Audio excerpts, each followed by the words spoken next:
Boa tarde, meus irmãos. É um prazer estar aqui, poder estar aqui e compartilhar um pouco mais da palavra de Deus com todos vocês.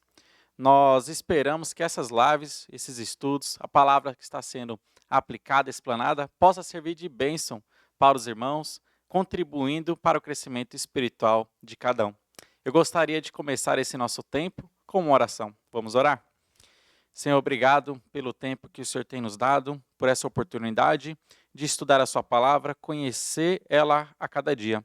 Que o Senhor esteja, Senhor Deus, nos abençoando, nos ajudando para que cada dia possamos ter o conhecimento do Senhor, conhecimento de Jesus Cristo, do nosso Salvador.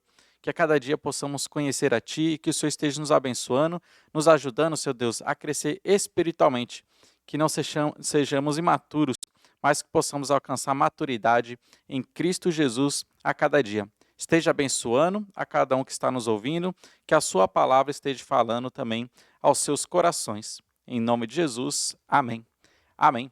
Meus irmãos, esta tarde eu gostaria de passear, interagir com vocês aqui na segunda carta de Pedro, a segunda epístola que Pedro escreveu. O autor dessa epístola, dessa carta, é o próprio apóstolo Pedro. Ele escreveu essa carta para os mesmos destinatários que ele escreveu a primeira epístola. Eram os cristãos que estavam dispersos, espalhados pela região da Ásia Menor. Por que ele escreveu essa segunda epístola? Para animar aos irmãos que estavam ali sendo perseguidos pelos falsos ensinadores. Eles estavam sendo perturbados por falsos mestres. Então, Pedro escreve esta carta aqui. Gostaria de iniciar lendo a saudação, somente o versículo 1, capítulo 1, versículo 1. Olha só como Pedro, ele inicia esta carta na sua saudação. Capítulo 1, versículo 1 diz assim: Simão Pedro, servo e apóstolo de Jesus Cristo, aos que conosco obtiveram fé igualmente preciosa na justiça do nosso Deus e Salvador Jesus Cristo. Aqui no capítulo 1, Pedro ele se identifica de duas maneiras. Primeiro ele fala que ele é servo de Jesus Cristo e depois apóstolo de Jesus Cristo. Nós percebemos que Pedro, ele é servo, ele se identifica como servo por escolha própria. Olha só, o amor de Cristo constrangeu ele tanto que ele se colocou na posição de servo do Senhor Jesus Cristo. Ele se rendeu ao senhorio de Jesus Cristo. Servo por escolha própria. Mas ele era apóstolo por escolha de Jesus Cristo. Ele não podia escolher o apostolado. Ele não podia assumir, tomar para si este dom do apostolado. Mas Cristo Jesus foi quem o escolheu. O que isto nos ensina, o que nós podemos tirar de lição aqui usando esse exemplo de Pedro? Nós, meus irmãos, também devemos, por escolha própria, nos render ao senhorio de Jesus Cristo, porque o amor de Cristo nos constrange. Jesus Cristo ele nos amou de tal maneira que ele ali na cruz morreu pelos nossos pecados.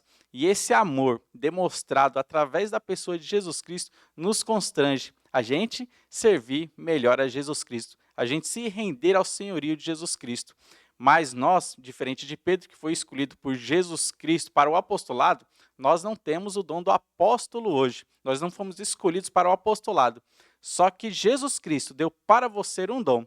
Você foi escolhido para servir a Jesus Cristo usando o dom que Jesus Cristo te deu. Seu dom é de evangelista? Então, se dedique no evangelismo. Seu dom de ensino? Estude a palavra de Deus para ensinar. Seu dom é de pastoreio? Então, se dedique para pastorear.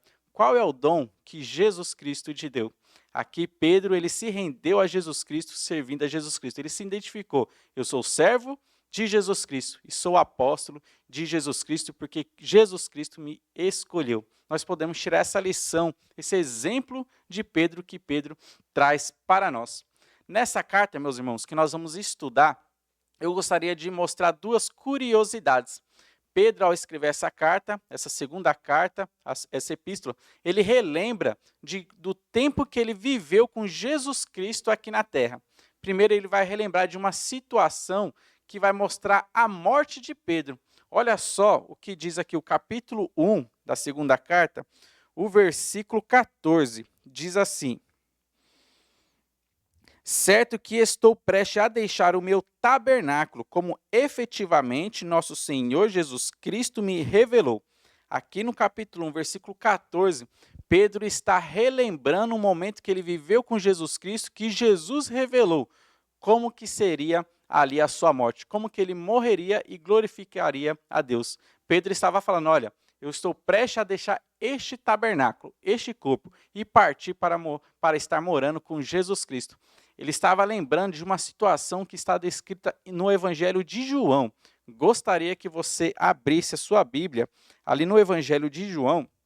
Eu estarei lendo aqui o capítulo 21, os versículos 18 a 19. Diz assim, Jesus falando com ele, em verdade te digo, que quando eras mais moço, tu te cingias a ti mesmo e andavas por onde querias.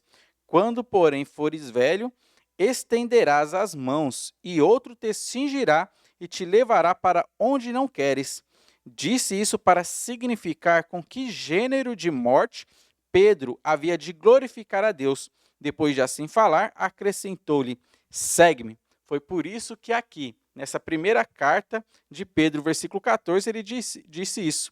Certo que estou prestes a deixar o meu tabernáculo, o meu corpo, como efetivamente nosso Senhor Jesus Cristo me revelou. Uma curiosidade. Aqui nessa carta ele relembra de uma situação que ele viveu com Jesus Cristo, relatando ali sobre a sua morte. Nessa carta também, uma segunda curiosidade, ele vai relembrar de uma situação que ele viveu aqui com Jesus Cristo, que é a transfiguração. Nós sabemos que Pedro, junto com dois apóstolos, estavam presentes quando Jesus Cristo se transfigurou perante eles, quando apareceu Moisés e Elias ali no Monte da Transfiguração. E essa transfiguração está descrita aqui no versículo 17 do capítulo 1 de 2 Pedro, que diz assim, pois ele recebeu da parte de Deus Pai honra e glória, quando pela glória excelsa lhe foi enviada a seguinte voz, este é o meu Filho amado, em quem me comprazo. Pedro, aqui ele está falando que ele foi testemunha ocular do que aconteceu no Monte da Transfiguração. E ele ouviu essa voz de Deus, este é o meu Filho amado, em quem me comprazo. Então, aqui duas curiosidades, onde na sua carta, Pedro está relembrando com o que ele viveu ali nos evangelhos, o que ele viveu quando Jesus Cristo estava aqui na terra. Meus irmãos, para a gente estudar esses 3 capítulos da segunda epístola de Pedro, eu gostaria de trazer aqui uma ilustração. Quando alguém trabalha numa área de perigo, numa área de periculosidade, numa zona de perigo, esse trabalhador ele precisa fazer uso de 2 coisas. Uma são os EPIs. O que são EPIs? São equipamentos de proteção individual. Então, ele recebe essa sigla, EPI, equipamento de proteção individual. Por exemplo, se ele está trabalhando em uma área onde há perigo para a sua visão, ou, por exemplo, estilhaços podem voar nos seus olhos, então ele precisa fazer uso do óculos de proteção. Isto é um EPI, um equipamento de proteção individual. Se ele está trabalhando em uma área onde existem ruídos, onde os decibéis desses ruídos pode prejudicar a audição, ele então precisa fazer uso do protetor auricular. Ele precisa colocar esse protetor auricular nos seus ouvidos para proteger ele desses ruídos. Se ele está trabalhando em uma área, por exemplo, onde existe muita poeira, ele precisa fazer uso da máscara de proteção, para ele proteger a sua respiração, proteger ali os seus pulmões. Se ele está trabalhando em uma área de altura, ele precisa fazer uso do cinto de segurança, aquele cinto que vai proteger ele para que ele não caia dessa altura. Se ele está trabalhando numa área onde há perigos de objeto cair na sua cabeça, ele precisa fazer uso do capacete de segurança. Então, ele coloca aquele capacete protegendo a sua cabeça de objetos caírem sobre si. Então, ele precisa fazer uso dos EPIs, equipamentos de proteção individual. Mas também existem o que é chamado de EPCs, equipamentos de proteção coletivo. Olha só, EPC, essa sigla significa equipamento de proteção coletivo. Por exemplo, existe uma área, uma zona de perigo onde ninguém pode adentrar naquela área. Então, o que eles fazem? Talvez colocam ali cones e depois aquela fita zebrada, ali cercando aquela área para que ninguém entre ali. Isso é um EPC, equipamento de proteção coletivo. Às vezes não vai fazer uso da fita zebrada, mas vai fazer uso de uma cerca para que as pessoas não adentrem aquele local. Então, em zonas de perigo, o trabalhador ele precisa fazer uso dos EPIs, equipamentos de proteção individual, e precisa ali fazer uso dos EPCs, equipamentos de proteção coletiva. O que essa ilustração pode nos ajudar a entender essa carta? Meus irmãos, nós vivemos em tempos difíceis, nós vivemos em zonas de perigo. Olha só, os falsos mestres, escarnecedores estão aí zombando da fé, trazendo falsos ensinamentos para a igreja. A palavra de Deus nos ensina que os homens eles estão indo de mal a pior. Nos últimos dias, as coisas serão difíceis. E nós vivemos nessa zona de perigo e nós precisamos, como cristãos em Cristo, fazer uso dos EPIs, fazer uso dos EPCs. Aqui no capítulo 1, o que nós vamos aprender? Que nosso EPI, nosso equipamento de proteção individual, é o conhecimento de Deus. Meu irmão, nessa área de perigo, nesse mundo tenebroso, nesse mundo que jaz do maligno, nós devemos fazer uso desse equipamento de proteção individual, que é o conhecimento de Deus. Aqui nesse capítulo 1, Pedro ele vai nos alertar e vai nos animar para que cada dia nós possamos crescer no conhecimento de nosso Deus e Salvador Jesus Cristo. Ele vai mostrar os benefícios que o conhecimento de Deus vai trazer para a nossa vida. Então, no capítulo 1, faça uso desse EPI, que é o conhecimento de Deus. E logo aqui no capítulo 1, versículo 2, vai nos mostrar que conhecer a Deus vai aumentar a graça e a paz. Olha só, o conhecimento de Deus vai nos aumentar a graça e a paz. E diz assim o versículo 2. Graça e paz vos sejam multiplicadas no pleno conhecimento de Deus e de Jesus Cristo, nosso Senhor. Logo aqui na saudação, Pedro ele relata, olha, você quer que a graça de Deus aumente sobre a sua vida? Você quer usufruir cada dia mais da paz que vem de Deus? Elas vão crescer no pleno conhecimento de Jesus Cristo, nosso Senhor.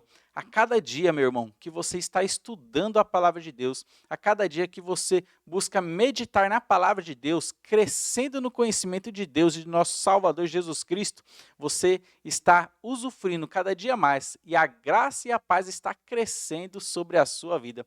Meu irmão, você quer usufruir disso? Então conheça mais a Deus, conheça mais Jesus Cristo através aqui de sua palavra. O versículo 2 ele nos mostra isso. Ao conhecer a Deus, vai aumentar a graça e a paz de Deus em nossa vida. E o que o versículo 3 ele nos ensina aqui nessa carta? Que conhecer a Deus nos traz bênçãos espirituais. Olha só o que diz aqui o versículo 3. Visto como, pelo seu divino poder, nos têm sido doadas todas as coisas que conduzem à vida e à piedade, pelo conhecimento completo daquele que nos chamou para a sua própria glória e virtude. Olha só, Deus ele nos doa todas as coisas para que a gente viva uma vida piedosa. E como que nós conseguimos isso? Pelo conhecimento completo de Jesus Cristo, pelo conhecimento completo de Deus. Meu irmão, conhecer a Deus, conhecer a Jesus Cristo nos traz bênçãos espirituais. Conheça mais a Deus, conheça mais Jesus Cristo através de sua palavra e você a cada dia estará usufruindo das bênçãos que Deus já te deu. Através das escrituras você pode estar usufruindo dessas bênçãos. Então conhecer a Deus nos traz bênçãos espirituais. E o que o versículo 4 ele nos ensinará aqui? Que conhecer a Deus nos livra também das paixões carnais. Olha só, não apenas traz bênçãos espirituais, mas nos livra das paixões carnais. E o versículo 4 diz assim: pelas quais nos têm sido doadas as suas preciosas e muito grandes promessas, para que por ela vos torneis coparticipantes da natureza divina, livrando-vos da corrupção das paixões que há no mundo. Olha só, conhecer a Deus, meu irmão, nos livra das paixões desse mundo. Conhecer a Deus nos leva a uma vida de santificação. Cada dia nós nos tornamos mais participantes da vida divina. A cada dia o Espírito Santo que habita dentro de nós começa a permear toda a nossa vida, controlando assim a nossa mente, controlando assim a nossa maneira de pensar, controlando assim a nossa visão, aquilo que nós devemos olhar, controlando a nossa boca, aquilo que nós devemos falar. Uma vida de santificação é um processo, e conhecer a Deus vai nos livrar das paixões da nossa carne. Aquilo que a nossa carne ele busca, aquilo que a nossa carne que a nossa carne quer, aquilo que o velho homem que habita ainda dentro de nós, ele sempre busca, é sempre desagradar a Deus. Esse é o desejo da carne. Ele gosta das coisas desse mundo, mas conhecendo mais a Deus, nós estaremos livres, sempre nos afastando das coisas desse mundo. Olha só a bênção que o conhecimento de Deus traz para a nossa vida, bênçãos espirituais, faz a gente crescer na graça e no conhecimento e nos afasta das paixões deste mundo aqui também. E o que nós aprendemos aqui no versículo 8, aumente, meu irmão, o seu conhecimento em Jesus Cristo. Pedro ele vai alertar esses irmãos. Olha só, conhecer a Jesus Cristo traz bênçãos espirituais. Conhecer a Jesus Cristo nos traz santificação. Então, o seu dever, aumente o seu conhecimento em Jesus Cristo. E o versículo 8, ele diz assim: porque estas coisas, existindo em vós e em vós aumentando, fazem com que não sejais nem inativos, nem infrutuosos no pleno conhecimento de nosso Senhor Jesus Cristo. Ele fala que nós não devemos ser infrutuosos no pleno conhecimento de nosso Senhor Jesus Cristo, mas devemos buscar a cada dia conhecer mais o nosso Senhor e Salvador Jesus Cristo. Meu irmão, não seja infrutuoso no conhecimento de Jesus Cristo. Busque a cada dia conhecer o Salvador que salvou a sua vida. Busque a cada dia conhecer mais o autor da nossa fé. Busque conhecer cada dia mais aquele que veio a este mundo e morreu pelos nossos pecados. Busque conhecer cada dia mais ao nosso Senhor e Salvador Jesus Cristo. Ele nos trouxe grandes bênçãos, ele nos tirou das trevas e nos transportou para o reino do Filho do seu amor. Busque conhecer o autor deste livro, que é a palavra de Deus. Busque a cada dia, aumente o seu conhecimento em nosso Salvador e Senhor Jesus Cristo. Meus irmãos, aqui no versículo 9, Pedro ele vai mostrar o que acontece em nossa vida se a gente não usa o EPI. Lembrando, o EPI é equipamento de proteção individual. Por exemplo, se você, no seu trabalho, você não faz uso do óculos de proteção, algum estilhaço pode voar no seu olho e prejudicar assim a sua visão. É o que Pedro vai falar aqui no versículo 9. Se você for infrutuoso no conhecimento de Jesus Cristo, a sua visão será prejudicada. Você não está fazendo uso do EPI, que é o conhecimento de Deus. E o versículo 9, ele diz assim: pois aquele a quem estas coisas não estão presentes é cego, vendo só o que está de perto, esquecido da purificação dos seus pecados de outrora. Olha assim, uma pessoa que é infrutuosa no conhecimento de nosso Senhor Jesus Cristo é uma pessoa que não consegue enxergar a longe, só consegue enxergar de perto. Ele sofre de miopia, não está fazendo uso do óculos de proteção individual. É uma pessoa que já não consegue obedecer a Jesus Cristo, quando Jesus Cristo diz: levantai os vossos olhos e vede que os campos já branquejam, já estão prontos para a ceifa, porque ele não consegue enxergar longe, ele só consegue enxergar as coisas de perto, ele só consegue enxergar as coisas desse mundo, ele já não consegue olhar para o céu e olhar para as coisas espirituais, as coisas que são eternas. A falta desse EPI, a falta de conhecer a cada dia mais a Jesus Cristo, o nosso Deus, prejudica a nossa visão. É como um estilhaço voando em nossos olhos e prejudicando assim a nossa visão e fazendo com que a gente não enxergue os perigos que estão à nossa volta, fazendo que a gente não enxergue mais as coisas espirituais. A palavra de Deus nos ensina que nós devemos olhar firmemente para o autor e consumador da nossa fé. Faça uso desse EPI. Nós podemos lembrar pensando aqui que é Pedro que está escrevendo essa carta, um momento que Pedro viveu com Jesus Cristo, quando ele estava no mar, aquele mar agitado, e ele viu Jesus Cristo andando por sobre o mar. O que Pedro fez? Também foi andar sobre as águas. Só que a partir do momento em que ele tirou os olhos de Jesus Cristo e passou a olhar o vento, passou a olhar aquele mar agitado, o medo começou ali a entrar em seu coração. E o que aconteceu com ele quando ele tirou os olhos de Jesus e olhou para as coisas que estão perto? Ele começou a afundar. Sua visão foi prejudicada. E tendo a visão prejudicada, ele começou a afundar. Meu irmão, faça uso desse EPI, que é o conhecimento de nosso Senhor e Salvador Jesus Cristo. Traz bênçãos espirituais para a nossa vida, traz uma vida de santificação ao nosso Senhor Jesus Cristo. E Pedro está falando, cresça nesse conhecimento de nosso Senhor e Salvador Jesus Cristo. E no versículo 16, ele continua falando sobre isso mesmo. Aumente o seu conhecimento em Cristo através das Escrituras. Como nós podemos, então, conhecer mais Jesus Cristo? Através das Escrituras. Jesus, em João 5, versículo 39, ele diz, examinais as Escrituras, porque vós cuidais ter nelas a vida eterna, e são elas mesmo que testificam de mim. Olha só, as Escrituras falam a respeito de Jesus Cristo. E como nós vamos conhecer mais Jesus Cristo? Através das Escrituras. É o que Pedro vai falar aqui no versículo 16. Fala assim, porque não vos demos a conhecer o poder e a vinda de nosso Senhor Jesus Cristo, seguindo fábulas engenhosamente inventadas, mas nós mesmos fomos testemunhas oculares da sua majestade.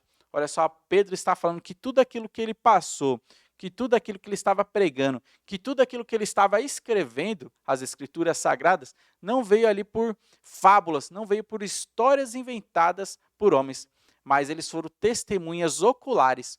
Tudo que eles estavam pregando, tudo que eles estavam registrando, eles viram com seus próprios olhos. Eles foram testemunhas oculares da divindade de Jesus Cristo, foram testemunhas oculares da majestade do nosso Senhor e Salvador Jesus Cristo.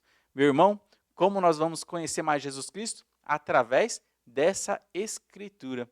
Qual tem sido o seu comprometimento dia a dia com a palavra de Deus? Você tem lido a palavra de Deus? Você tem meditado na palavra de Deus? Você tem procurado memorizar, colocar a palavra de Deus na sua mente para que você esteja sempre meditando nesta palavra? Meu irmão, como tem sido o seu relacionamento com a palavra de Deus?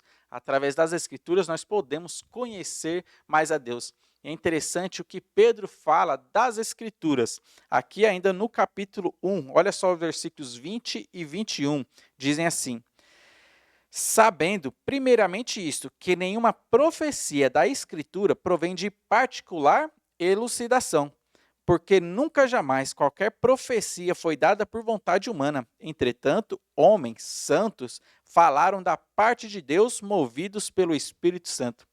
Pedro está relatando que toda essa palavra, toda essa escritura, e o que ele estava escrevendo também era inspirado, movido pelo Espírito Santo.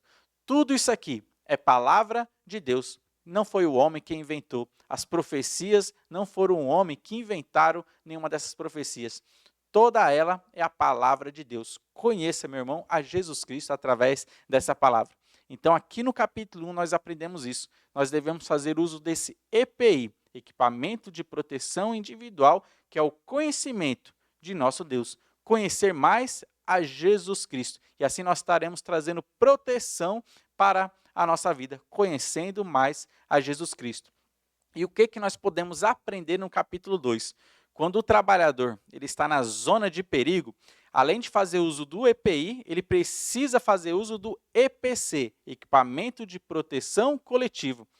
Às vezes aquela fita zebrada, protegendo os trabalhadores de adentrarem numa zona de perigo e trazerem risco para a vida deles. Olha só, EPCs. O que no capítulo 2 vai nos mostrar? Que nós devemos nos acautelar dos falsos mestres. Tomar cuidado dos falsos mestres. Coloque uma fita zebrada. Fique separado. Não dê ouvido aos falsos mestres. Meus irmãos, nesses últimos dias, muitos falsos mestres estão se levantando e pregando um outro evangelho. Estão aí enganando muitas pessoas.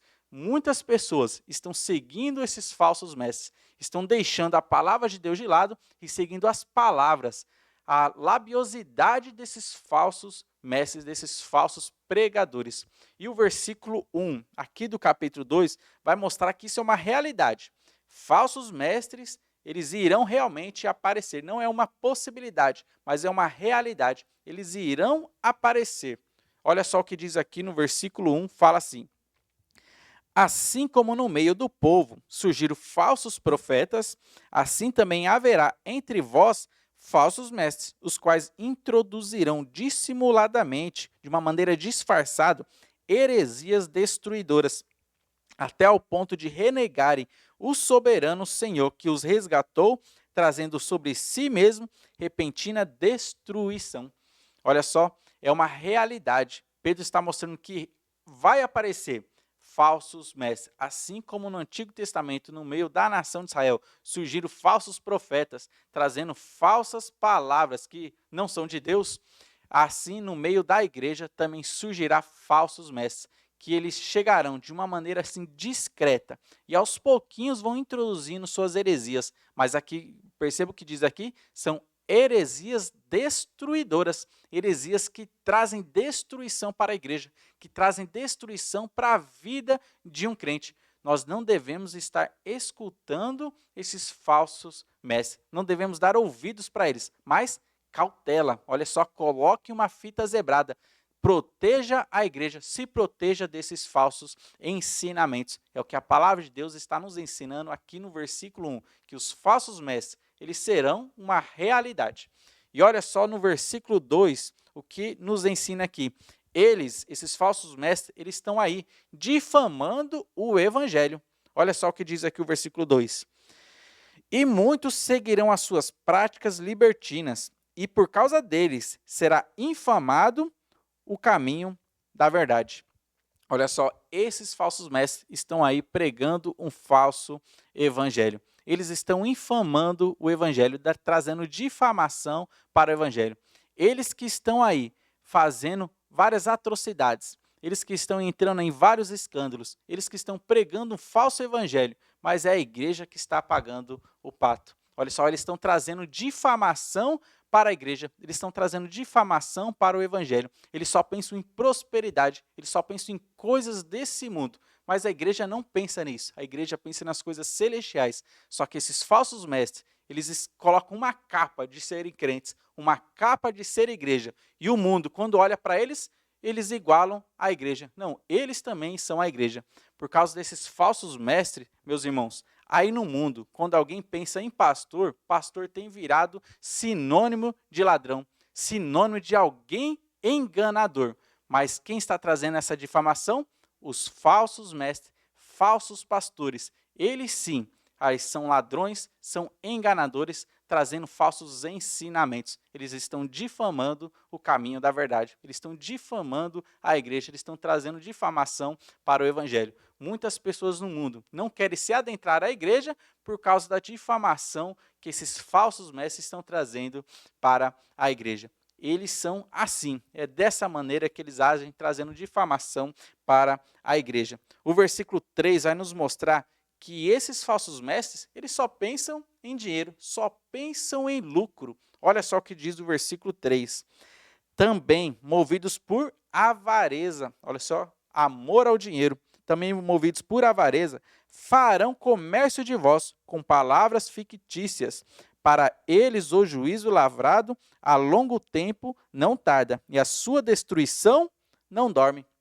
Meus irmãos, esses falsos mestres que estão aí na televisão, ali pregando ali um falso ensinamento, atraindo muitas pessoas para si, eles só estão pensando no lucro que eles podem ganhar. Eles só estão pensando ali no dinheiro que eles podem trazer para si. Eles só estão pensando na fama que eles podem conseguir no meio ali das pessoas, no meio do público. Eles só pensam nisso, mas a palavra de Deus já está prometendo que o juízo entrará ali fará justiça sobre essas pessoas também. Eles só pensam no dinheiro. O versículo 14, aqui do capítulo 2, vai mostrar que esses falsos mestres, eles são chamados de filhos malditos. Olha só o que diz aqui o versículo 14. Tendo os olhos cheios de adultério, insaciáveis no pecado, engodando almas inconstantes, tendo coração exercitado na avareza, filhos malditos. Começa a falar a característica desses homens, a maneira como eles vivem. E por final, chamam eles de filhos malditos. Diferente de nós, que somos chamados de filhos da obediência, filhos de Deus.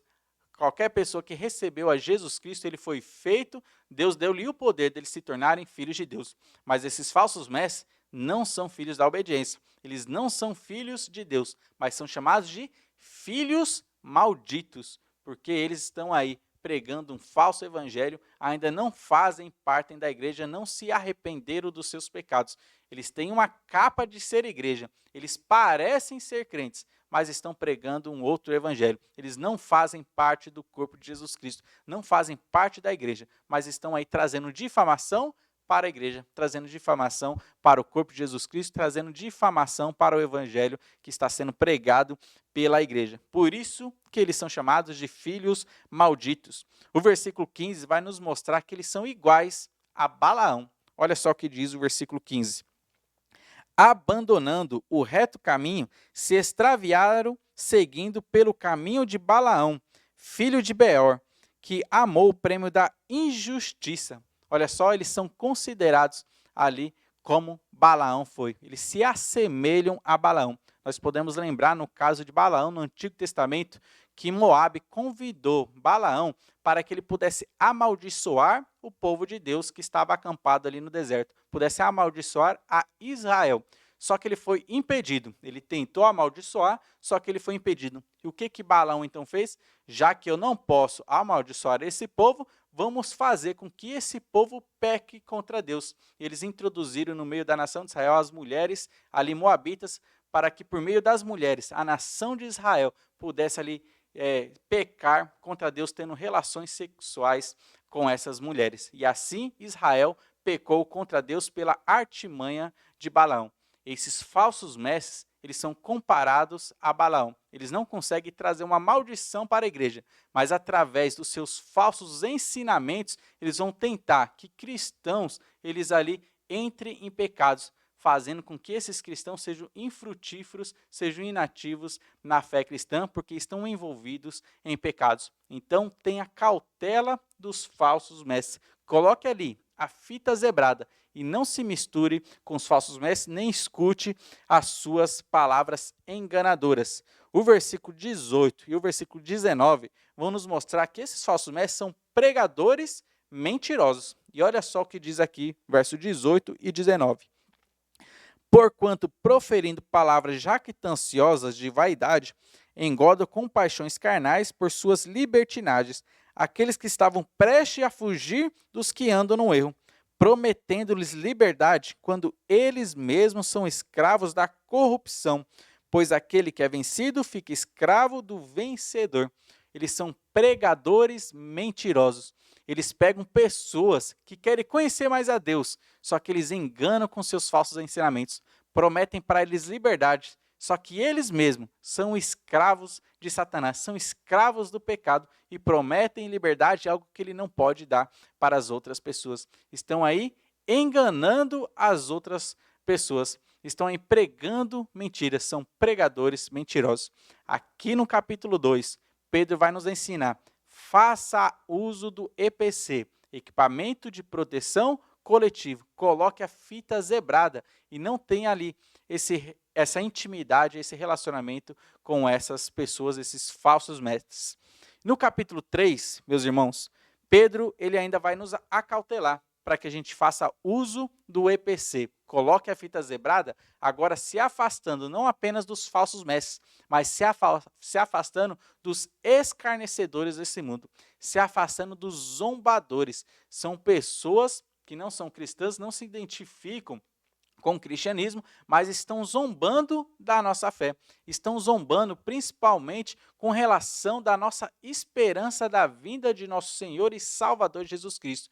Nós, como igreja, meus irmãos, estamos aqui na terra, aguardando a vinda de nosso Senhor e Salvador Jesus Cristo. Nós que somos crentes em Jesus Cristo, verdadeiros crentes, nós almejamos a vinda de Jesus Cristo. Nós almejamos aquele dia, o arrebatamento, onde Jesus Cristo vai nos buscar a sua igreja e nos tirar deste mundo que jaz do maligno, nos tirar dessa zona de perigo. Ele vai nos levar para o céu. Nós aguardamos o arrebatamento. Só que os zombadores, os escarnecedores desse mundo, estão zombando dessa nossa fé em Jesus Cristo. E olha só o que diz o versículo 3 e 4, vai mostrar a zombaria deles.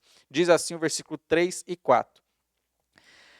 Tendo em conta, antes de tudo, que nos últimos dias virão escarnecedores, olha só, zombadores, com seus escárnios, com a sua zombaria, andando segundo as próprias paixões e dizendo: onde está a promessa da sua vinda? Porque desde que os pais dormiram, todas as coisas permanecem como desde o princípio da criação. Olha só, percebeu que nos últimos dias pessoas zombadores aparecerão ali, tentando ali contra a fé da igreja. Nós, como igreja, temos a fé, a esperança do arrebatamento da vinda de nosso Senhor Jesus Cristo. Mas eles chegarão zombando da nossa fé. Onde está a promessa da vinda de Jesus? Olha só, se passaram já 2000 anos, desde que Jesus Cristo subiu para o céu. E até agora, ele não voltou. Eles vão ficar zombando da nossa fé. Meu irmão, não caia na zombaria destas pessoas. E o versículo 9, ele vai nos ensinar que nós devemos rejeitar todo esse escárnio, rejeitar toda essa zombaria que o mundo ele traz ali contra a nossa fé. E diz assim o versículo 9, explicando: não retarda o Senhor a sua promessa, como alguns a julgam demorada. Pelo contrário, ele é longânimo para convosco, não querendo que nenhum pereça, senão que todos cheguem ao arrependimento. Eles zombam da demora de Jesus Cristo, só que a palavra de Deus mostra que Jesus Cristo não está demorando, ele não está retardando a sua promessa, mas ele está dando um tempo, porque ele é bondoso, ele é longânimo. Deus é paciente, está esperando que as pessoas se arrependam. Eu lembro, lendo esse texto, aqui eu lembro da situação de Noé na época do dilúvio, em Gênesis capítulo 6 até o 9. Deus ele foi tão paciente com aquela geração eles entraram em tantos pecados contra Deus que Deus resolveu destruir todo aquele mundo por meio das águas do dilúvio. Só que Deus foi paciente, deu um período de 120 anos para que todas aquelas pessoas pudessem se arrepender dos seus pecados. Enquanto eles estavam nesse período de 120 anos, Noé estava construindo a arca. E conforme ele ia construindo a arca, ele ia pregando para aquelas pessoas: olha, o juízo de Deus está para vir sobre essa terra. Ele destruirá toda essa terra com as águas do dilúvio. E ele estava pregando, falando para as pessoas se arrependerem dos seus pecados. E ele estava dando a oportunidade para as pessoas entrarem também no meio de salvação daquela época, daquele juízo que era a arca que Deus pediu para Noé construir. Mas ninguém daquelas pessoas quiseram entrar na arca. Provavelmente eles ficavam zombando de Noé. Olha só, você está fazendo essa arca 120 anos, ano vai, ano vem, e você continua construindo essa arca. Não vai cair dilúvio, não vai vir essa chuva que vai destruir toda a terra. Talvez eles estavam sempre zombando de Noé, como essas pessoas hoje em dia estão fazendo, zombando da nossa fé, da nossa esperança que Jesus Cristo um dia vai voltar. Mas Jesus Cristo vai voltar um dia e vai nos tirar desse mundo. Assim como ele libertou Noé do dilúvio, ele vai nos libertar também do período de tribulação, a guerra que Deus fará com este mundo que durará 7 anos aqui.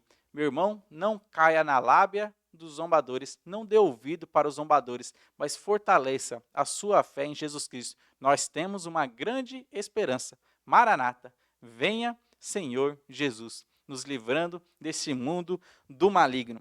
O versículo 10, meus irmãos, vai nos mostrar que os escarnecedores, eles sumirão com este mundo. E olha só o que diz o versículo 10.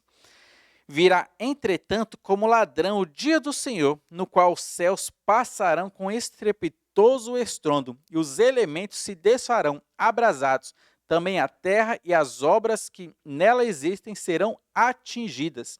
Aqui falando sobre o fim dos tempos, ali quando tudo for atingido. Lembrando também de Noé, da situação do dilúvio. Os zombadores sempre zombando de Noé, da construção da arca, só que o dilúvio veio e arrastou todos eles. Eles sumiram no dilúvio. E esses homens, esses zombadores, sumirão com a destruição também aqui da terra, que acontecerá, um assunto escatológico, que acontecerá depois do milênio. Mas nós, meus irmãos, no versículo 13, vai nos mostrar que nós somos diferentes. Nós aguardamos um novo mundo. E olha só o que diz o versículo 13. Nós, porém, segundo a sua promessa, esperamos novos céus e nova terra, nos quais habita a justiça. Olha só, para nós, meus irmãos, Deus preparou coisas melhores. Nós não ficaremos eternamente nesta terra aqui, mas Deus já preparou para nós e nós aguardamos esse novo céu e nova terra que está descrito ali em Apocalipse 21 e Apocalipse também 22. No final do milênio, Deus ele vai criar o novo céu e a nova terra, onde habita a justiça. Isso significa que ali não haverá mais zombaria, ali naquele local não haverá mais pecados, ali naquele local não haverá mais pecadores, ali naquele local não haverá mais falsos mestres, mas nós viveremos ali sempre em justiça eternamente na presença de nosso Senhor e Salvador Jesus Cristo. Essa é a nossa grande esperança, essa é a herança que Deus preparou para nós, uma vida juntamente com Ele eternamente nesse novo céu e nova terra. Meus irmãos, nós aguardamos a vinda de Jesus Cristo. E olha só o que tudo está nos esperando. O que nos aguarda são coisas que Deus preparou para nós. E nós aguardamos todas essas coisas. Não dê, meus irmãos, ouvido aos zombadores. Coisas maiores estão ali esperando por nós, que Deus já nos abençoou, que Deus nos preparou para nós. No versículo 17, nós leremos aqui, Pedro ele vai trazer um alerta para nós. Não caia na lábia desses zombadores. E diz assim o versículo 17. Pois vós, amados, prevenidos como estáis de antemão, acautelai-vos. Não suceda que, arrastados pelo erro desses insubordinados, descaia da vossa própria firmeza. Não caia, meus irmãos, na lábia desses escarnecedores. Eles estão aí zombando, eles falam coisas para que a gente caia da nossa firmeza, para que a gente vacile na fé, para que a gente viva uma vida infrutuosa, sem confiança em nosso Deus aqui na terra. Não caia, meus irmãos, na lábia desses enganadores. Mas o versículo 18 vai mostrar como que a gente pode nos proteger dos falsos ensinamentos, nos proteger dos escárnios e da zombaria desses homens, conhecendo mais a nosso Deus. E olha só o versículo 18, lembrando do EPI. Qual que é o nosso equipamento de proteção individual? O conhecimento de Deus. E diz assim o versículo 18. Antes crescei na graça e no conhecimento de nosso Senhor e Salvador Jesus Cristo. A Ele seja a glória, tanto agora como no dia eterno. Meu irmão, cresça na graça e no conhecimento de nosso Senhor e Salvador Jesus Cristo.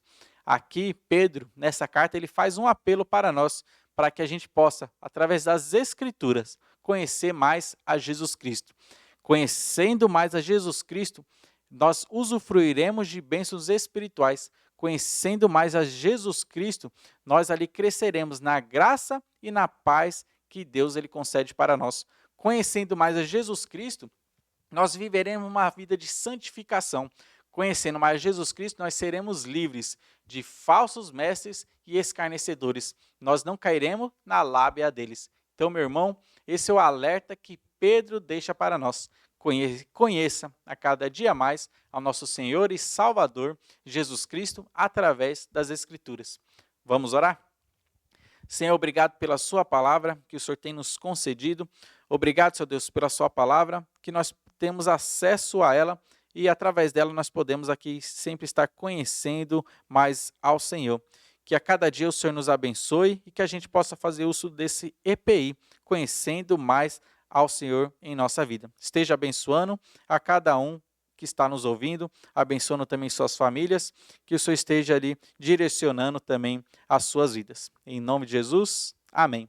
Amém, meus irmãos. Que Deus esteja aplicando a sua palavra em seus corações. Que os irmãos continuem nos acompanhando em nossas próximas lives. Que Deus abençoe a todos.